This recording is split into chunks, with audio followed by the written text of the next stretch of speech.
A wedding dress fitting ended in tears when his sister walked out wearing my gown and whispered, "It should have been me." My husband froze, his hesitation saying everything. "Beautiful, isn't she?" I asked sweetly. She smirked. I leaned in. "You'll love what's coming next." The doors burst open, and the secret she desperately tried to bury was laid bare for everyone to see. The boutique fell silent as his sister stepped out, in my wedding dress.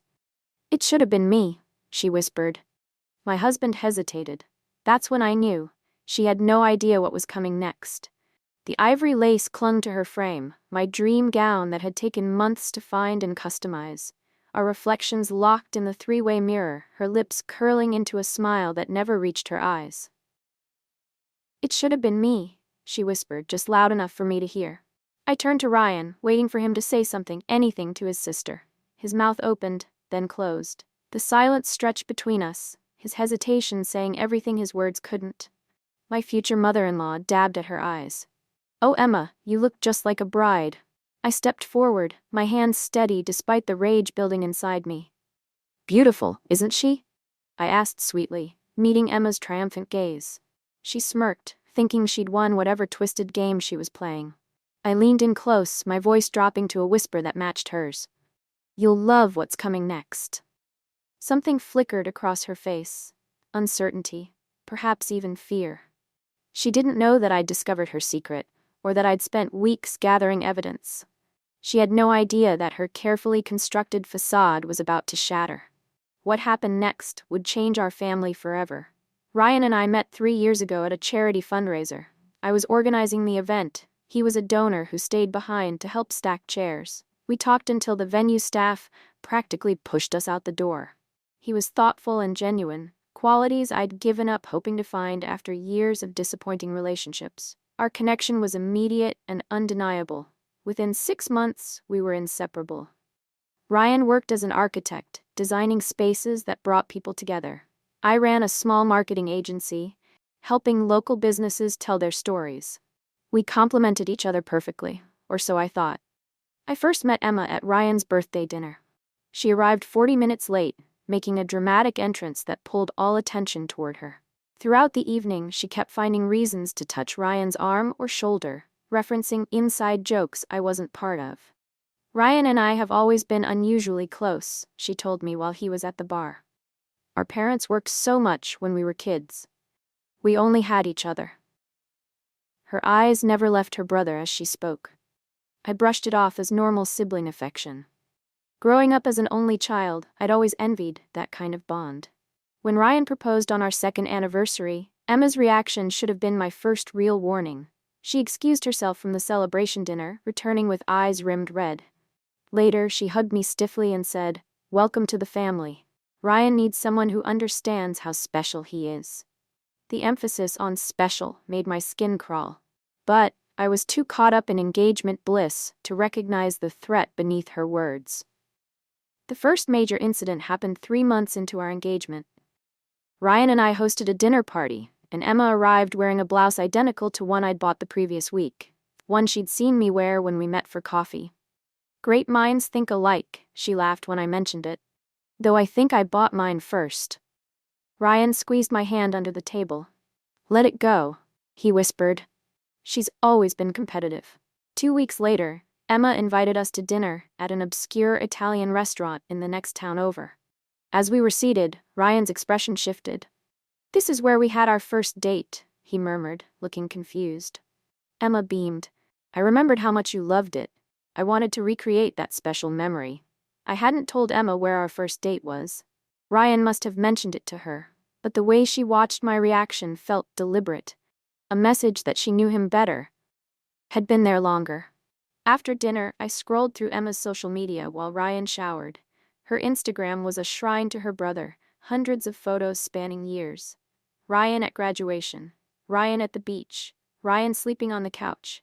The captions were equally disturbing. "My forever person" and "the only man I'll ever need." When I showed Ryan, he sighed. "She's just protective. Our parents divorced when we were teenagers, and she took it hard. She's afraid of losing me too." His explanation made sense, but something still felt wrong. I decided to reach out to his mother, hoping for insight into their relationship. Over lunch, Margaret revealed patterns that made my stomach turn. After the divorce, Emma refused to sleep in her own room. She'd have nightmares if Ryan wasn't nearby. We thought she'd outgrow it, but she trailed off, looking uncomfortable. Did she ever get help? I asked carefully. Margaret's hands trembled around her teacup. My husband didn't believe in therapy. He said it would make the children soft. The final piece fell into place when I helped Margaret clean out her attic for a garage sale. In a box of childhood mementos, I found Emma's middle school journal. I shouldn't have opened it, but something compelled me to look. The pages contained drawings of wedding dresses, with Emma plus Ryan written in the margins. One entry read, "Mom says it's wrong to feel this way about your brother. But no one will ever love him like I do. No one will ever understand him like me." I closed the journal, my hands shaking. This wasn't normal sibling affection. This was something much darker. The day of my final dress fitting should have been magical. My mother couldn't fly in from California, so Margaret offered to come instead. Emma invited herself along, claiming she wanted to bond with her future sister-in-law. From the moment we entered the boutique, Margaret seemed nervous, checking her phone constantly, exchanging glances with Emma. The seamstress had just finished pinning the last alterations when my phone rang. A client emergency that couldn't wait. "I'll just be 5 minutes, I promise, stepping outside to take the call. The conversation took longer than expected. When I returned 15 minutes later, the boutique had fallen unnaturally quiet. The seamstress was nowhere to be seen. Then I saw her. Emma stood on the pedestal in my wedding dress, Margaret adjusting the train behind her. The gown I'd spent months searching for. The one that had brought tears to my eyes when I first tried it on. "What are you doing?" My voice came out steadier than I felt. Emma turned slowly, her expression almost dreamy. "I was just seeing how it looked. We're practically the same size." Margaret wouldn't meet my eyes. The seamstress had to help another customer. Emma was just... "It should have been me," Emma whispered, cutting her mother off. Her eyes locked with mine in the mirror. "It should have been me walking down the aisle to Ryan." The room temperature seemed to drop. I looked to Margaret, whose face had drained of color. "Ryan and I were always meant to be together," Emma continued, running her hands over the delicate beadwork of my dress. "He'll realize it eventually." I turned to find Ryan standing in the doorway. He must have come to surprise me. His face registered shock, confusion, and something else, recognition, as if a truth he'd been avoiding for years had finally become impossible to deny. "Emma," he started, his voice strained. "Take off the dress," she smiled at him. "Don't you think it suits me better? We always said we'd be together forever, remember?" Ryan froze, unable to respond. His silence felt like betrayal. I watched them, brother and sister, locked in some unspoken communication that excluded everyone else. In that moment, something inside me hardened. The hurt transformed into cold determination. I wouldn't just defend my relationship. I wouldn't just establish boundaries. I would expose the truth that this family had been dancing around for years. "Beautiful, isn't she?" I asked sweetly, moving to stand beside Ryan. Emma's triumphant smile widened. I leaned closer to her, keeping my voice low. "You'll love what's coming next. If you've ever dealt with a family drama that left you speechless, you're not alone." Subscribe to Reddit Family Sagas for more jaw-dropping stories of relationships pushed to the brink. That night, I called my best friend and maid of honor, Jen. We'd been inseparable since college, and she'd always seen through people with uncanny accuracy. "I've been waiting for this call," Jen said before I could explain. "That woman has serious brother issues. The way she glared at you during the engagement party, I thought she might slip something in your drink." "I thought I was overreacting," I admitted, pacing my apartment while Ryan was at a late work meeting. "You're not. Remember when she accidentally spilled red wine on your white dress at Christmas? Or how she keeps calling Ryan at midnight with emergencies?" Jen's voice hardened. "This isn't normal sibling behavior. Ryan just makes excuses for her, says she's protective because of their parents' divorce." "Have you talked to any of his exes?" Jen asked. The question stopped me cold. "No." "Why?" "If Emma's been doing this for years, they might have stories too." Through social media, I tracked down Ryan's college girlfriend, Melissa. She agreed to meet for coffee, her expression guarded when I introduced myself. So you're the new one, she said, stirring her latte. How's Emma treating you? When I described the wedding dress incident, Melissa's face drained of color. She did the same thing to me, found my prom dress, I was going with Ryan, and tried it on to show how much better she looked. She leaned forward.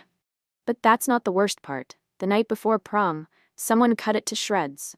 Ryan blamed my roommate's cat. Did you ever confront her? Melissa laughed bitterly. I tried. Ryan defended her, said I was jealous of their bond. She pulled out her phone, scrolling through old photos. Look at this. Senior year camping trip. The image showed Ryan asleep in a tent, Emma curled against him, her expression possessive even in sleep. There's someone else you should talk to, Melissa said quietly. Diane, they were engaged briefly 5 years ago. My stomach dropped. Ryan never mentioned a previous engagement. I bet he didn't. Ask him about the cabin weekend. Diane proved harder to find, but eventually agreed to a video call. Her face tightened when I explained who I was. I'm surprised he's trying marriage again, she said. After what happened with us. The story she told chilled me. A weekend at Ryan's family cabin. Emma showing up unexpectedly. Diane waking to find Emma going through her phone, then later discovering intimate photos of her and Ryan sent to her boss, with accusations of workplace misconduct. The photos could only have come from my phone, Diane said. I lost my job. When I confronted Emma, she denied everything. Ryan believed her. Her eyes met mine through the screen. 2 weeks later, I returned his ring. Armed with testimonies and evidence, I made one final, risky move. While Emma was at work, I used the spare key Ryan had given me to water her plants during her vacation.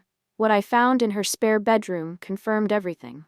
A wall covered with photos of Ryan. Childhood pictures, recent snapshots taken without his knowledge. In her desk drawer, a folder labeled Interlopers contained information on every woman Ryan had dated, including a detailed document about me, my habits, and my weaknesses. Most disturbing was a calendar with our wedding date circled in red, with "Stop This" written across it. I photographed everything, my hands steady despite the horror building inside me. This wasn't just jealousy.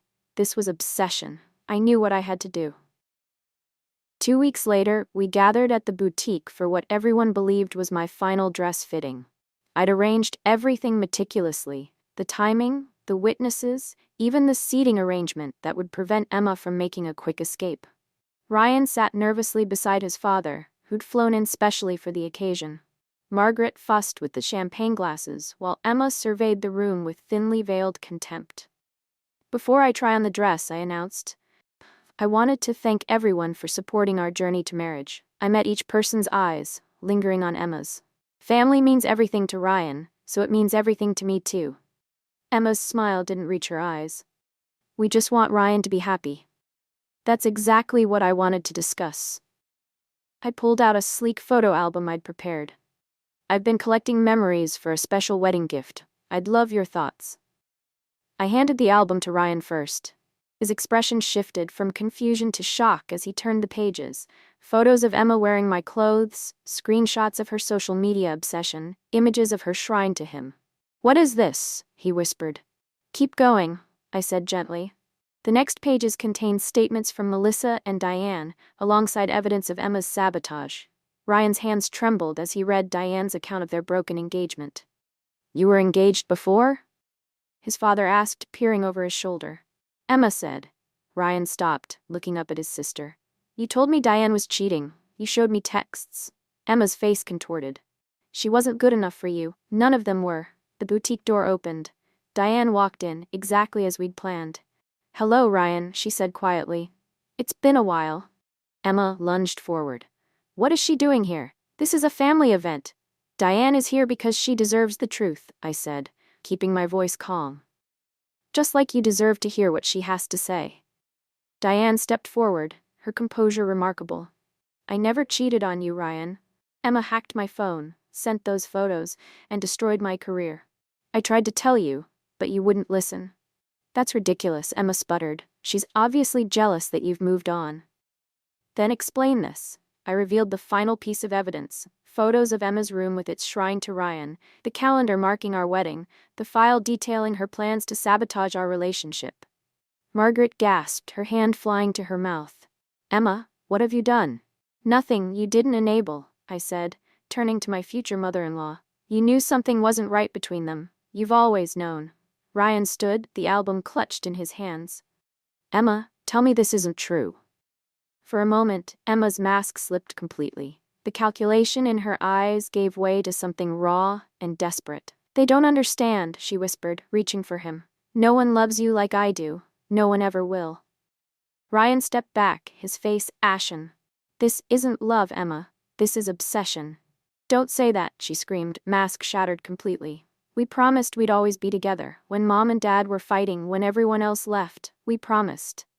We were children, Ryan said, his voice breaking. I meant as siblings, as family. You know it was more than that, Emma insisted, tears streaming down her face. You felt it too. The room fell silent. Ryan looked at his sister as if seeing her for the first time. No, he said finally, I never did. Emma collapsed into a chair, her composure completely gone. You're lying, she sobbed. You're lying to yourself.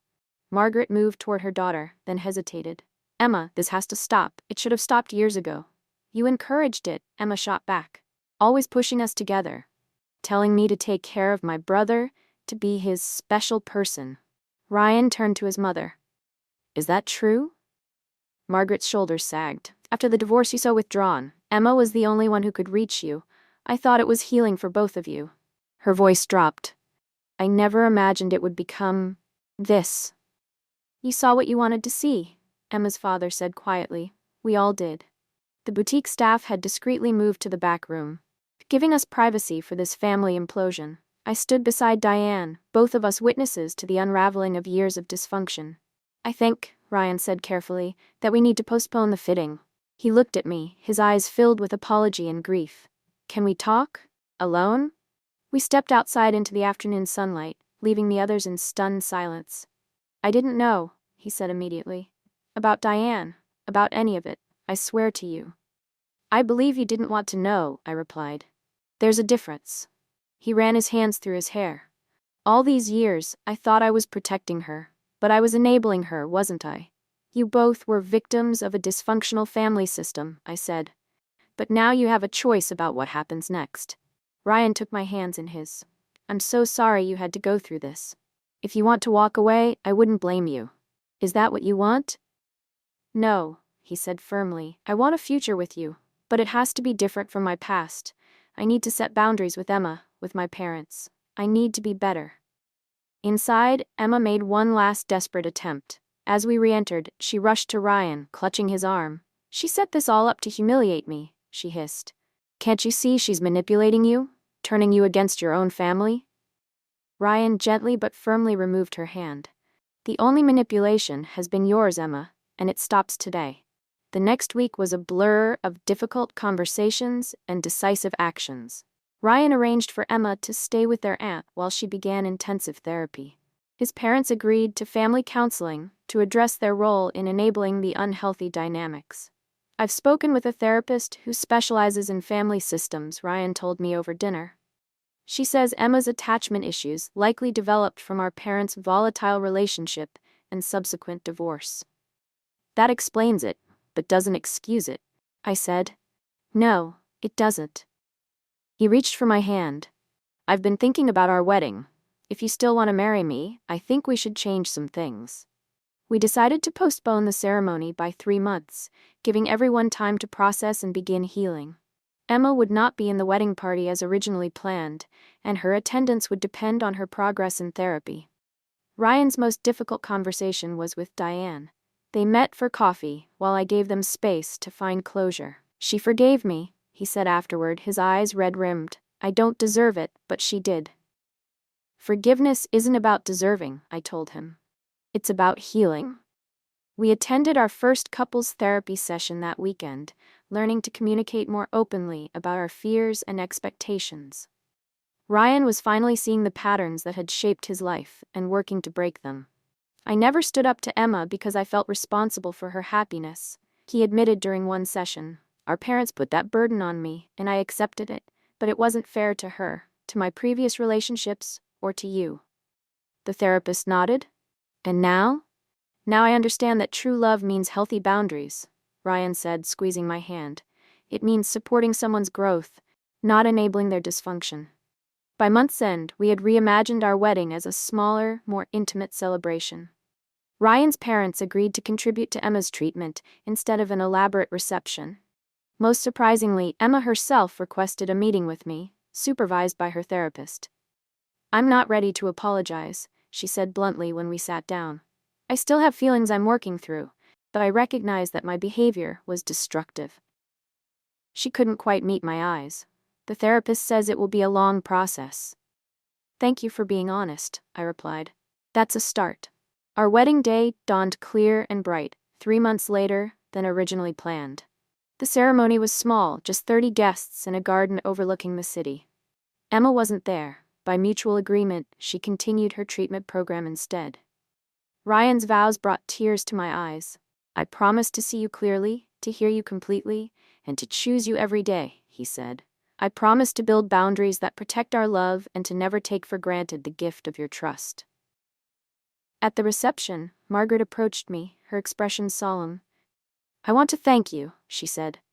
"Not many people would have fought for this family the way you did." "I fought for Ryan," I corrected gently.